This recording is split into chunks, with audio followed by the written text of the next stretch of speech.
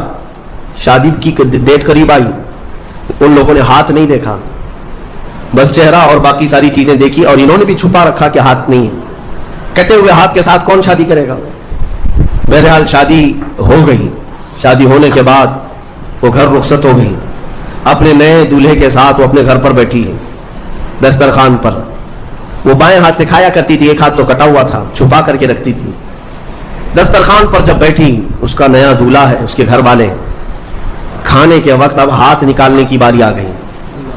وہ بائیں ہاتھ سے کھا رہی تھی تو اس کے شوہر نے کہا کہ کیا سیدھے ہاتھ سے نہیں کھا سکتی؟ سیدھے ہاتھ سے کیوں نہیں کھا سکتی؟ اب اس کے رشتے کے ٹوٹنے کا وقت آ گیا تھا. اگر پتا چلے تو دھوکہ کیا ہے, کٹے ہوئے ہاتھ کے ساتھ ہمارے ساتھ نکاح ہوا ہے. اس کے آنکھوں میں آنسو آئے. وہ ہاتھ اپنے کپڑے کے اندر ہی چھپائی رہی. اچانک اسے غیب سے ایک آواز آئی, اے میری بندی ہاتھ نکال. اس نے اپنے دوپٹے کے اندر سے ہاتھ نکالا تو سیدھا ہاتھ پورا صحیح سلامت تھا. پھر وہ زمانہ موسیٰ علیہ السلام کا تھا. ان کی بارگاہ میں حاضری دے کر اس نے اپنا یہ واقعہ سنایا. سیدنا موسیٰ کلیم اللہ فرمانے لگے, مولا نے مجھے یہ وحی دے کر بھیجا اور ارشاد فرمایا کہ اے موسیٰ, ہم اس ہاتھ کو شرمندہ نہیں ہونے دینا چاہتے جو ہاتھ میری بارگاہ میں اخلاص سے اٹھا. دوستو, آپ نے سنا مفتی سلمان ازہری صاحب کو. دوستو, حدیث مبارکہ کے اندر آتا ہے, ہمارے آقا تاجدار مدینہ محمد مصطفیٰ صلی اللہ علیہ وسلم ارشاد فرماتے ہیں کہ صدقہ مصیبت کو دور کرتا ہے, بلاؤں کو ٹالتا ہے, اس لیے اپنے بیمار کا علاج صدقے سے کیا کرو. آج ہم سب سے پہلے ہاسپٹل دوڑتے ہیں, صدقہ نہیں کرتے. اللہ کے نبی نے فرمایا پہلے صدقہ کرو اس کے بعد ہاسپٹل, ہے نا. آج ہم نے الٹا کر دیا ہے. اسی طرح ہمارے جو جتنے جوڑ ہیں 360 جوڑ, اس کا بھی صدقہ ہوتا ہے. اس کا صدقہ کیا ہے؟ تو اس کا صدقہ یہ ہے کہ چاشت کی 2 رکعت نماز پڑھنا, یہ تمام جوڑوں کے صدقے کے برابر ہے. اس طرح راستے میں کوئی چیز تکلیف دینے والی ہے, اس کو ہٹانا بھی صدقہ ہے. تو صدقہ کی فضیلت بہت ساری ہے, اس لیے صدقہ کیا کرے. خاص کر کے رمضان کا مہینہ ہے, اس میں بھی صدقہ کیا کرے. اس ویڈیو کے تعلق سے آپ کی کیا رائے ہے کمنٹ باکس میں ضرور لکھیے. ویڈیو کو زیادہ سے زیادہ شیئر کریں, لائک کریں, سبسکرائب ضرور کریں. ملتے ہیں نیکسٹ ویڈیو میں, تب تک کے لیے السلام علیکم.